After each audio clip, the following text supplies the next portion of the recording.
Hello and welcome to session 2, and it is in this section of the course that we begin to examine what it means to be a ethically engaged educational practitioner and administrator. And we do that by focusing on case studies and the moral dilemmas within them. We will then be exploring the nature of applying moral theories to these moral dilemmas.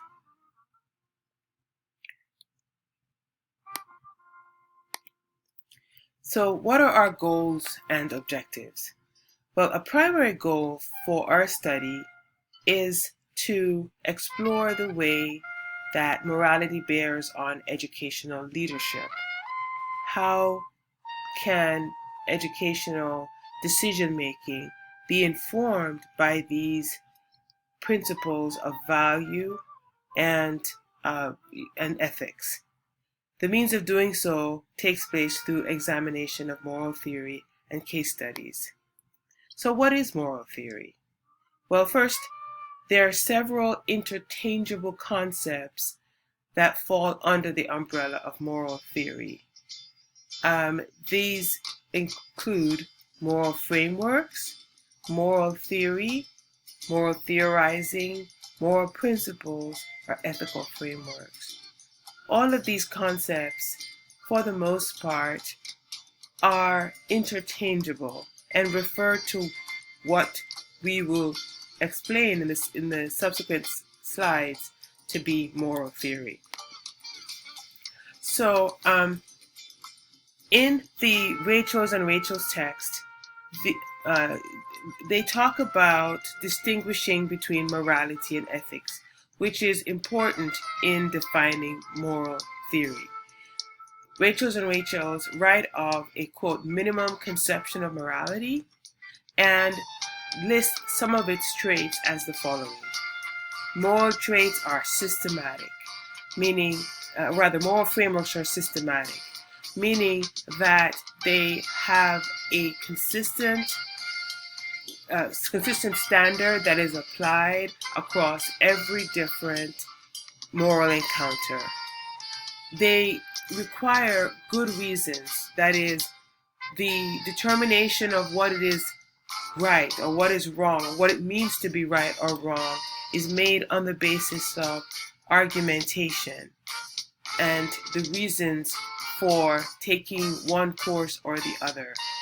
And morality demands that these decisions or determinations be made from a disinterested point of view, meaning that we make the determination as if we have no interest in the outcome, and we consider each person in the moral theory equally with no preference or bias. So then, if we're talking about moral theory, what is ethics? Ethics, as this course addresses, is the study of these varied moral frameworks. So we are engaging in the study of ethics writ large by looking at multiple moral theories. And we will be studying the basis of their value, how they determine what's right or wrong, and we'll be comparing different moral theories. So this course is structured to begin by talking about benefit maximization, otherwise known as consequentialism, otherwise known as utilitarianism, which is compared to respect for agents, and otherwise known as a duty theory. And then we will move on to talk about virtue ethics.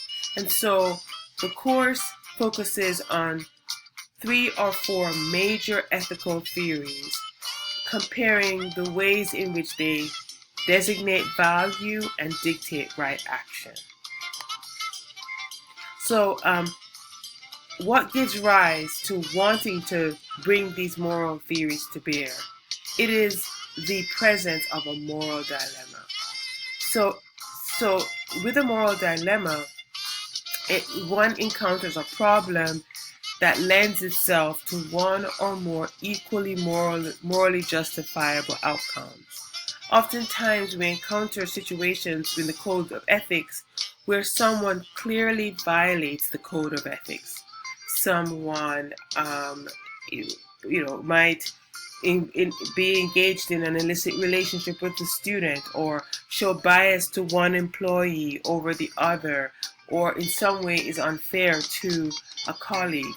All of those occurrences do not trigger a moral dilemma set of a process of analysis, because clearly there is an offended party or an offensive or morally offensive action. In a moral dilemma, there is a question of what outcome is right or just or fair, and the answer is not immediately present, but one has to show or bring to bear a particular universal principle in order to understand the different perspectives from which this moral conundrum can be seen. And so one's outcome, one's moral judgment is the outcome of the ethical framework that one applies. So ethics then is to be further differentiated from morals, or one's moral code. So morals refer to principles of right and wrong that govern individual judgments. Persons bring morals or moral belief to bear when making value judgments about the rightness or wrongness of an action on the basis of some ethical principles.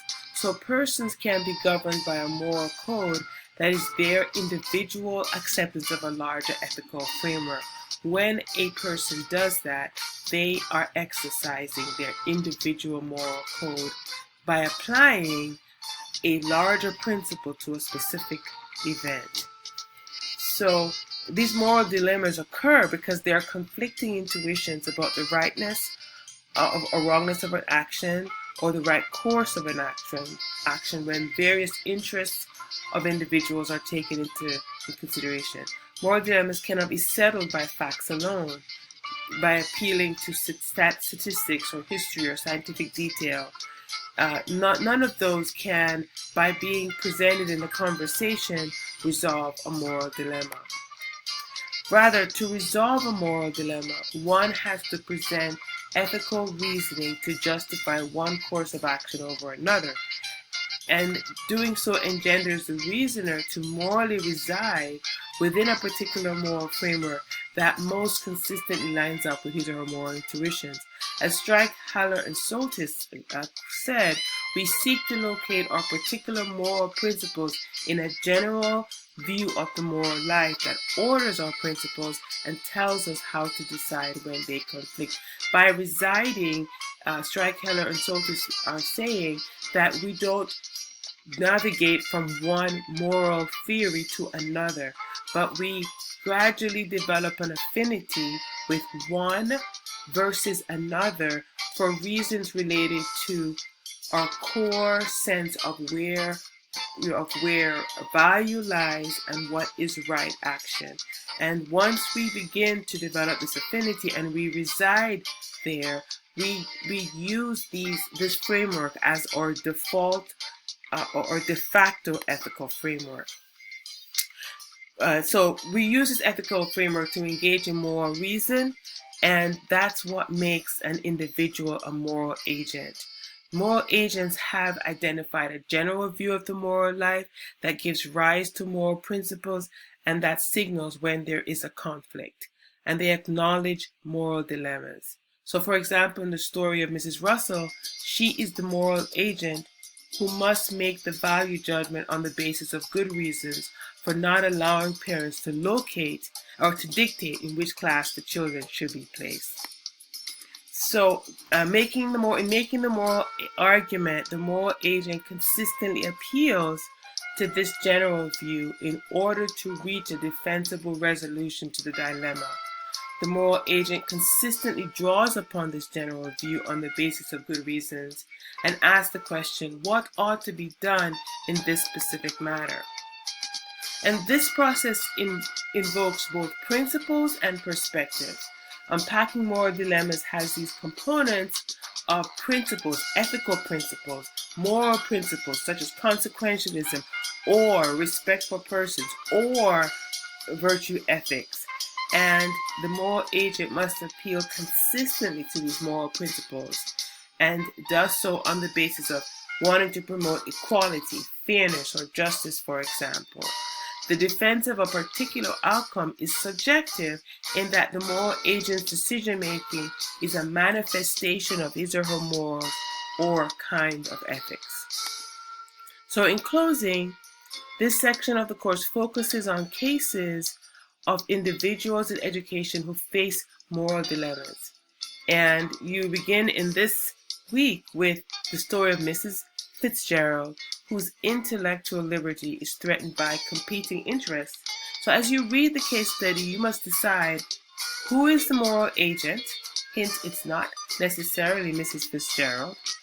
And then further on in your response paper, you will be asked to engage in this process of consistently considering who is the moral agent, what is the moral dilemma that he or she faced, and then stepping back to apply a moral framework for which you have growing affinity to this dilemma. And I look forward to engaging with you in the discussion boards and in your papers. Thank you.